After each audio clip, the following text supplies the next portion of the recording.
What's up, Broncos country? Welcome into the Orange Crush podcast. Cody Roark here, rolling solo. Rachel Vigil will rejoin us on Thursday. If you don't know me, I cover the Broncos as a beat reporter here at Mile High Sports. So appreciate you. If you want to check out daily written content, make sure milehighsports.com. Plus, you get content exclusively over on our Instagram page at Mile High Sports. You get my film breakdowns. You get our morning installment called Good Morning Broncos, where we have a cup of coffee every morning. We talk about one of the biggest storylines in Broncos country. And since the last time we talked, there's been a lot that has transpired. Last time we talked was Thursday, right before the Broncos game on Thursday Night Football against the Raiders. Denver wins 10-7 to improve to 8-2, and the offense certainly struggled. But now I'd say as we have some days that have gone by, there are certainly some concerns about the offense. Bo Nix didn't play his best. And if you've missed my whole thought and my stance on the Bo Nix conversation, because social media has seemingly made it a very, very difficult one that's not fun to even be on social media anymore because people are impatient. Some fans in the fan base are impatient, but the loudest people I've learned are not the majority. So I think when we talk about Twitter perspective, that's not necessarily real life. That's not the reality. That's just the loudest people out there. But I will say this with Bo, like Bo obviously has to get better. Check out my article at milehighsports.com that I wrote where we highlight specifically Bo Nix is in a 2-game slump right now from a completion percentage standpoint, from a confidence standpoint.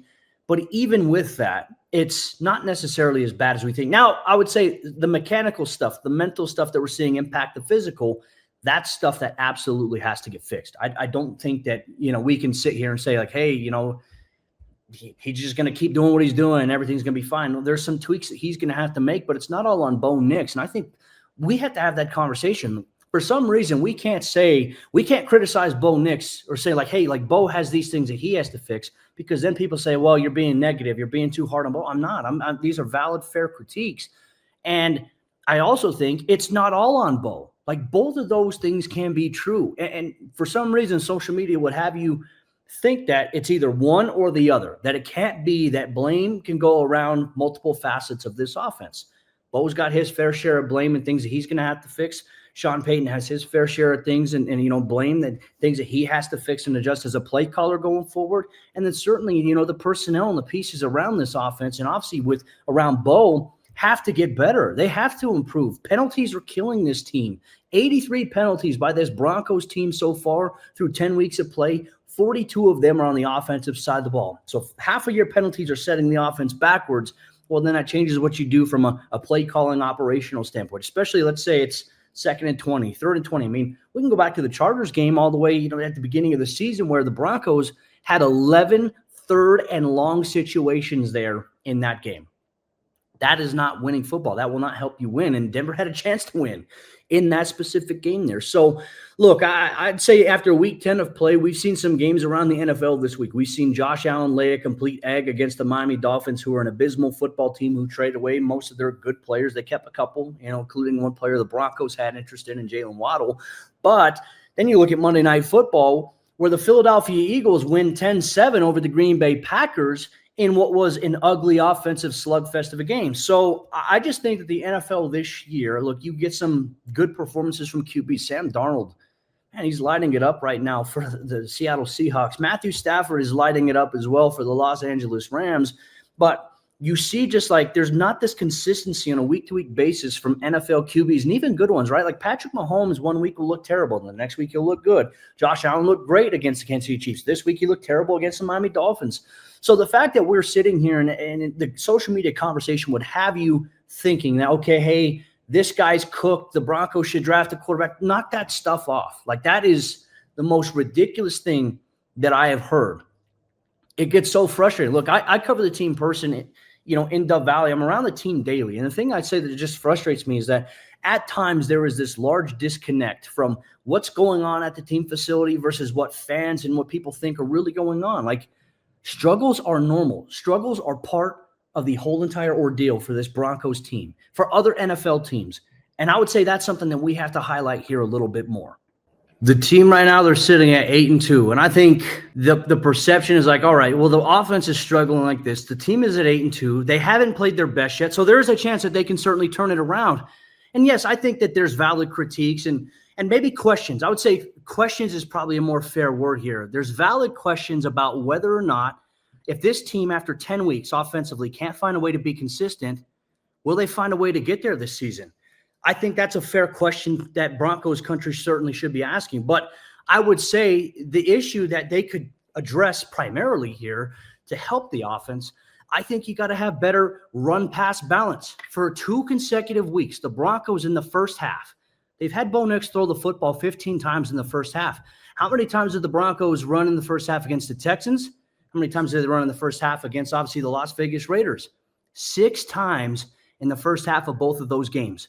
You talk about run-pass balance, there's no flow or rhythm to the offense when all you're doing is dropping back and throwing the football there. Statistically, Denver is a top 5 rushing offense right now in the NFL, but that doesn't matter when you're not doing it consistently enough. The Broncos at times in games are ripping off a couple of big chunk yardage runs, and ultimately that skews the data. That skews the sample size. So when you look and say, oh, wow, they're a top 5 rushing offense in the NFL, it's because that data is a little misleading. And it's not necessarily one back. Look, J.K. Dobbins right now is the 3rd leading running back right now in the NFL in terms of yards overall this season, which is fantastic. So why not use J.K. more? Like the Broncos early on, especially in the first half of the last couple of games, let's go back to the Houston game. He had 3 carries for 24 yards. The run game was going, and then they completely went away from it overall in that first half. So to me, that's a play calling thing, and that's where the Broncos simply just have to be better. I think if they balance out how often they run compared to how often they pass on a down-to-down basis, I think you'll start seeing better results here from the offense. And I think the quick passing game for Bo Nix, I think that'll develop really well for him. We talked to Sean Payton on Monday on a conference call, and the one thing he mentioned was, the depth of Bo's drops, it varies between a 3-step drop, which is obviously a quick pass, a 5-step drop, which is kind of like an intermediate developing route process, sometimes a deep ball. And then you got a 7-step drop, which means that you're trying to let those longer developing routes try to develop there. The quick passing game is the solution here to get going early on. And then you add in a run game there that simply can rip off a couple of chunk yards, 3 or 4 yards per carry, which is what J.K. Dobbins is averaging at this point. Okay, then all of a sudden, now you can open things up. Now you can get creative with your play calling the way that Sean does. Instead, Sean is trying to run some things to showcase creativity that the defense isn't worried about because they haven't really set it up. And that, I think, is the problem here with the offense in terms of the imbalance there. So that has to be better going forward. And I apologize as you're watching this. You got this dog who's just moving constantly here. I can't do a show without him barking. I can't do a show without him trying to chew up the corner of our cabinet. So he's just going to have to sit here and chew on my fingers. So I apologize, Broncos country, for that. I just think that the critiques about Bo Nix, I think there's valid ones to be had. I think it's unfair that people are saying, okay, Bo's done, because they looked at an XY axis flow graph chart and said, okay, hey, the advanced analytics say that Bo Nix is not going to be a good quarterback and that he can't play. What have we seen from Bo? Broncos country, what have we seen with our eyes? We've seen a young quarterback who last year as a rookie, he struggled with the speed at the very beginning of it, but then Bo went on a run. Folks, I don't think that you have a bad quarterback if you have a quarterback who's accounted for 55 touchdowns in just 27 games throughout the early portion of his career. And granted, that didn't get started till week 4. Week 4 is when he threw his first touchdown pass of the season as a rookie. I think when you factor in where Bo is at, he's still growing. He's still developing. I think if you're going to toss the baby out with the bathwater, stay on that side, because quarterback development isn't like it's either this or that. It is linear. It is up and down. There's going to be good weeks. There's going to be bad weeks. And I think that we as a society, not necessarily all of you, I'm saying we as a society from a social media perspective, we expect perfection from these quarterbacks right away. The moment they come out of college, they got to be perfect. That is not the case. Look at Patrick Mahomes now these days. Patrick Mahomes isn't playing perfect football. And that anomaly of what he used to be able to do, the NFL has kind of changed. It's not like that anymore. It's simply not. So get off of that stance there. Let Bo go through his struggles. But look, there's this pressure and there's this onus that's going to be on Bo a little bit, where he certainly has to improve himself 110%. That's part of the responsibility that comes with the quarterback position. He has to be willing to take some of the criticism and the critiquing from the coaching staff to make some tweaks in his game. His footwork at times becomes a little erratic. Sometimes he bails out of a clean pocket. These are things that can be worked on. It's not like it's a finite conclusion as to, hey, this is his career. It's done. It's over with. Bo has a lot of room to grow, and I think it's silly that people are writing him off. And look, if you don't like Bo Nix, that's fine, but you got to stay on that side. If Bo suddenly turns it around and starts playing really well, which I think that he will, if he starts turning it around and playing really well, you got to stay on that side. You can't just jump on the bandwagon and say, you know what, I was so glad to be proven wrong here. Just stay on that side. Like, that's the thing. Like, I don't try to tell fans how to fan, but the number one thing is, like, support your team, support your guy, because if you're rooting for him to fail, you're rooting for your team to fail ultimately. That's my stance on certain fandom in today's game. So I'll get off my high horse on that. I'll get off my stand. That's been something that's been bothering me throughout the weekend, looking at Twitter and seeing the conversation, seeing the comments, seeing people just overreact to that situation here. So Denver, they're at 8-2. A big week ahead here on Sunday because you're facing the Kansas City Chiefs, who are 5-4. Denver at 8-2 against Kansas City at 5-4, an AFC West divisional matchup where if the Broncos win, they go to 9-2 going into their bye week, and then they push the Kansas City Chiefs down a little bit further.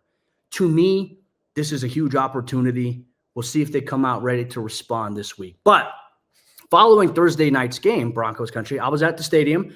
I was doing a post locker room wrap up. I was doing a show up in the press box there and kind of just gathering all my notes, getting all my post game interviews done. And the Broncos began the process of tearing out the field surface. Yes, for Sunday's game against the Chiefs, they will have a brand new field surface in place at Empower Field at Mile High. The old surface that just got ripped out was initially placed on August 3rd following the Lumineers concert, and it was ready to go for that first preseason game that the Broncos had at home on August 16th.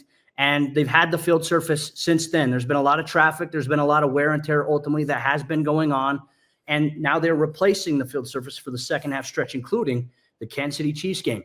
Here is what I had, a little bit of a behind-the-scenes look on Friday following the game, just hours after everything ended. I caught up with Broncos Director of Turf and Grounds at Empower Field at Mile High, Chris Hathaway, who's in charge of the field and the surface there. I caught up with him as the Broncos began putting in their brand new field surface. When it comes to player health and safety, the Walton Penner Family Ownership Group has shown that they will turn over every stone and every blade of grass to make sure that the players have the best quality surface possible. We're here at Empower Field at Mile High, just 12 hours after the Broncos beat the Las Vegas Raiders on Thursday Night Football.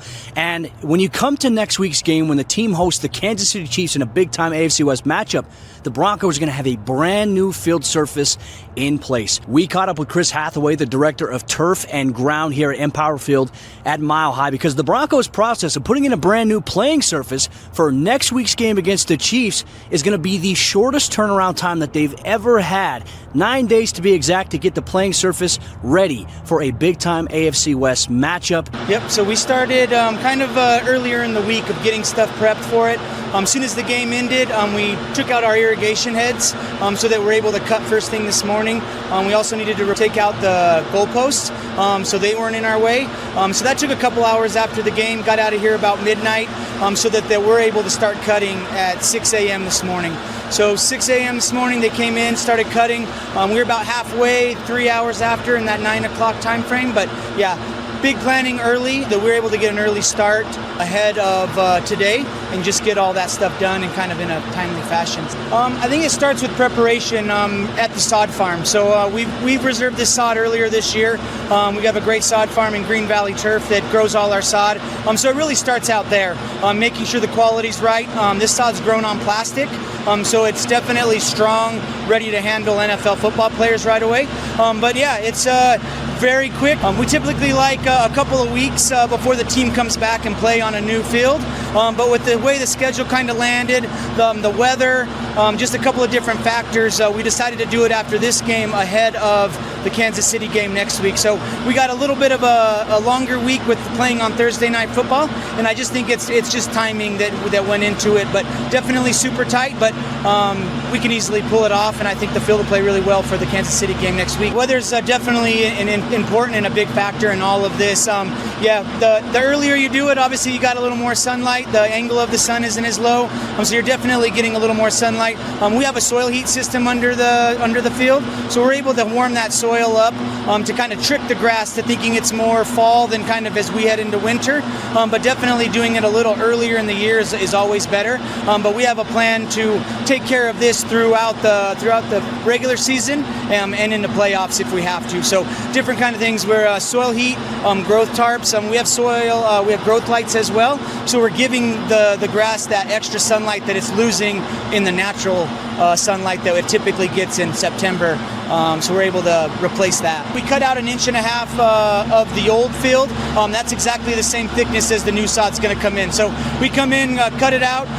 We're grading it right now, so we're trying to make it as smooth and level as possible. That really starts out with the cut. The cut is really smooth and it makes the grade a lot easier. But then, after that, we'll put our irrigation heads back in the ground. We'll put a little bit of pre-plant fertilizer. So once the roots do start growing into that root zone, it'll have some fertilizer there to expedite the growing process. But then, once the fertilizer's down, then we'll start laying sod behind it. So if all goes well, we'll put out 115 rolls of sod by the end of tonight, with another couple of hundreds rolls of sod tomorrow. So hopefully by 3 p.m. Saturday afternoon, this field will be fully replaced, ready to go for Kansas City next week.